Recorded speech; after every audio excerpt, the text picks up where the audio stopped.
Welcome back to the second half of our city, and today we're discussing veterans and Veterans Day. And joining me for the second half is Michael Barbosa, Sergeant First Class, Army Reserves. Also, we have Abdul Scott. Abdul is from the Army National Guard Combat Soldiers. And also we have Justin Wade, Sergeant First Class, Army Reserve. Welcome, gentlemen. Now, unlike Bill, you guys didn't have the opportunity to be drafted. You had to enlist. Correct. All right. So what made you enlist? I knew I wanted to do something. It was join the military, and it was actually between the Army or the Air Force. And the reason I chose the Army, I didn't have a car at the time. So I didn't have no way to get to Fort Dix, McGuire Air Base. Okay. Mr. Wade? When I graduated high school, I didn't really know. I knew I wanted to go to college, I just didn't know how to pay for it. I didn't know where I wanted to go or anything like that, so I was just at home working, local job. And my middle school band teacher and my high school band teacher were actually in the Army. They found out that I wasn't doing anything, so they kind of teamed up against me. Asked me, what am I up to? Nothing. So like, come hang out with the Army band. And next thing you know, I ended up joining it. Okay. Abdul, why did you join? It was 4 of my friends. We was all hanging out in the neighborhood. We wasn't doing much, just running around, getting in trouble. So we told ourselves we want to see the world. We all got recruited, and we ran from there. And what was boot camp like for you, Abdul? Boot camp was a big step. It was a lot of challenges, and you had to adapt to it, and it was fun. You meet new people. The training was excellent. Did it change your life? Changed a whole lot. It made me disciplined, Right. honesty, have integrity, become a man, and do certain stuff I never could do before. So I loved every bit of it. And Justin, after you enrolled, what's your job or your duty in the military? Well, after I enrolled, I went through the same basic training everyone else goes through. And then after basic training, everyone goes to what's called AIT. They actually changed it now. But it was advanced individual training back then. And for me, I had to do 4 weeks with an active duty band because they don't teach you how to play music. You got to join actually knowing how to play before you join. Mm-hmm. So they teach you how to do it the Army way. And once I got through that, I reported to my unit, my Army band, and I've played trumpet, I've played bass guitar, I've sang. A lot of musicians in the military play more than one. So just playing for the families of loved ones that are deployed, playing for actually those that are deployed, like a Godspeed, Come Back Alive, ceremony, or Welcome Home ceremony. Now, Michael, once you enlisted, where's some of the places you had the privilege of traveling? I went to Fort Jackson, South Carolina. I've been to Fort Bragg, North Carolina. I've been to Sierra Army Depot, California. I've been to Fort Knox, Kentucky. I've been to Fort Indiantown Gap, Pennsylvania, Kuwait, Iraq. Okay. Now, previously, Bill was telling us that he enlisted, and once he got in there, Vietnam started. Abdul, did you happen to be a part of any? Went to Iraq. Went to Iraq. I left in '08. My mission over there was detaining ops. I was guarding prisoners, and I was MP. That's my job title over there. And I came home in '09. And what was your sleeping conditions like in Iraq? Sleeping conditions was kind of good. I lived we safe quarters. It was in Kuwait side. Staying in the pods. So it was good. We had chow. The only thing good about it, we had a buffet.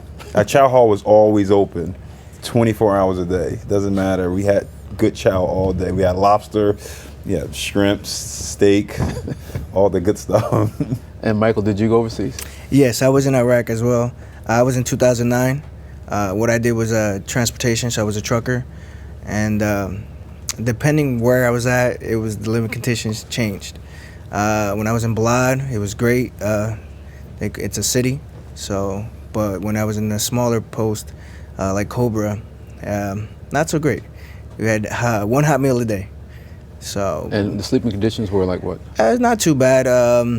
When I was in Balad, I had my own trailer, Well, we shared it. It was a 2-man room, and in Cobra we shared transition quarters, and there were about 30 to 40 people in there, and you only had your bunk.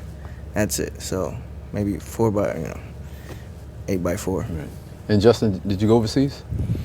Nah, I thought I was going to go to Germany just for some training and some other stuff, but it just never worked out. There's active duty bands all over the world, but I'm in a part-time unit. I never deployed. I just I take care of soldiers in my regional area and their families. And Abdul, as you went overseas, how did you stay in touch with your family and friends back here? We wrote letters. We have the internet. We have Skype, and Skype is you go on the computer, you get to talk to them on the phone. Half the time you get to see them face to face on the computer. We had the NWR. We had a lot of phone. We get to use the phone down here too. You know, there's a lot of communication back home. You know, keep in touch with the family, your kids, and everything else, all your loved ones. And Michael, do you remember when you landed somewhere overseas, what it was like the first time? Yes, it was hot, very humid. When we landed in Kuwait, When you say hot, what is hot? 140 degrees 140 degrees, Fahrenheit. and you still had to wear the uniform every day? Yes, correct. Wow. And there was very little modification. If anything, we had to untuck our blouse on the bottom and roll and cuff it, and then same thing with our tops. That's about it. But you kept full body rattle at all times. Now, you weren't stationed with the same place as Abdul, were you? No, I wasn't. And where did you go, Abdul? How hot I was was in Kambuka. It was like 144 degrees. It was all I remember. Once we boots on ground, there's like, Scott, you got to unload the plane. So I was unloading the plane right by what you call I can't recall the name of it. Burn pits? No, you know, with a plane. What you call the engine? The engine. Okay. Right there, burning up, sweating up a storm. That's all I remember. Did you make any friends while you were in the I military? made a lot of friends. People from Mississippi, Germany, Scotland, Ireland. And do you stay in touch with them? My boy from Guam, good friends of mine. He's stationed in Guam right now. He lives in Guam. Nicholas, good friend of mine. And Mike, did you make any friends in there? Yes, I met a lot of friends. Virginia, St. Louis, all over the place. And how often do you get to stay in touch with them? Periodically. Well, the good thing is with the unit I deploy with, we're all kind of nearby, tri-state area. So I see one of my buddies that I deploy with almost on a daily basis. Right. Now, Wade, you have some good moments in your position, your job at the military, and there's also some down moments when you have to play taps. Do you play at funerals and things like that? Yeah, especially because I am a trumpet player. Trumpet players, out of everyone in the Army band, are usually the ones who perform the most funerals. And I've been doing them very regularly for like the last 3.5 years. You know, before it was on occasion, but now it's almost full time. It's not a pleasant thing, but it is one of the most honorable things. One of the things I have the greatest pride doing out of my career. And the wake-up call, what is that called? Is it still Reveille or? Reveille. And do they still play that live or no? No, they usually play a recording over the speakers. Yeah. Okay. And what time is wake-up? Is it the same for all three of you or no? No, it varies. Yeah. Yeah, It everybody depends on has which certain base times. you're on. But I mean, we're part-timers, so the bases are usually active duty. And what time was wake-up for you, Mike? It depends. Depend what we were doing that day. It could be sometimes 06, 05, 04. It all ranges on what the activities entailed that day. Okay. And what were some of the activities? If we were doing physical fitness in the morning, if not, it was just you had to prep for, say, we had to go to the range, so you had to prep vehicles, make sure everybody had their equipment. We had to go pick up other equipment like ammunition and things of that nature. So, Abdul, how would you say your experiences in the military affected your life? A whole lot, you know, changed me a whole lot. I'm always vigilant, you know, just make you, can't really explain. There's so much different ways. You know, I love every bit of it. I live the military, I sleep the military, I talk the military, and I love every bit of it. That's the only thing I can say. And Michael, would you recommend it for others also? Yes, it's not for everybody, but it's a great experience. And if I could do it all over again, I would do it again. And what's your present ranking right now? I'm Sergeant First Class. Okay. And Wade, what is your ranking? Sergeant First Class. And this is both in the Army? Correct. Okay. And you're active or you're I'm reserve. reserve? Yes. And at what time or how would you have to be called to come back in? Whenever I need it. Like yesterday, prime example, I did the New York City Marathon. Okay. And in the case of maybe a Hurricane Sandy, would you possibly get called for that? Yes, also? I did. I got called up for Sandy. Okay. And Abdul, how about yourself? We get called the same way. We on HERF, Quick Response Team for Natural Disasters. Mm-hmm. That's our mission. And you still go back for training from time Yes, to time? I leave the training again this month on the 7th and 8th. Okay. Can any of you share a memorable experience in the military or no? Yeah, I have so many. Share one real quick. Let me see. I have it's a very funny one actually.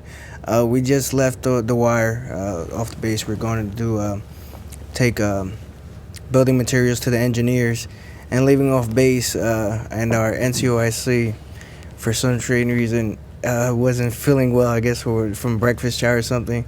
Stopped the whole convoy, ran out in like the middle of the field, and took off all his gear, and he had to use the bathroom. So, and it was just funny because you had the guys, the infantry guys, guarding us when strikers, and you see them pulling out their cameras and stuff like that and just taking pictures. It was just so hilarious because it was so dangerous for him to do that, but he didn't care. He had to. You had to go. You got to go. Now, in the case of Bill, who came on earlier, do any of you ever have a chance to sit down and talk to former military personnel and share or hear their stories? I do. And how do you feel when you have to hear from them? I always find them to be amazing.